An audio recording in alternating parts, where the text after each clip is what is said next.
மார்பில் சாய்ந்தாய் மகிழ்ந்தேன். நீ முழங்காய் கரும் கோர்த்து நடந்தாய் மகிழ்ந்தேன்.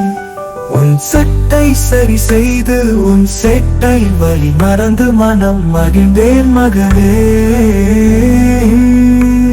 ஒரு பள்ளி கனவு திறக்க உன் பள்ளி கதவு திறந்து காவலனானே மகனே.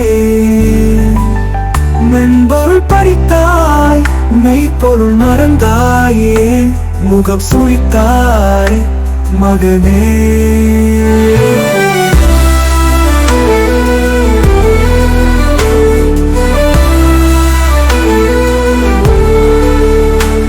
உனக்காய் மனை இழந்தேன், என் மனைவி இழந்தேன், பணி இழந்தேன், பசி மறந்தேன், சேமித்தேன் பணத்தை இழந்தேன். நீ வருவாய் என காத்திருந்தேன், இன்றும் காத்திருக்கிறேன் இறக்கும் வரை.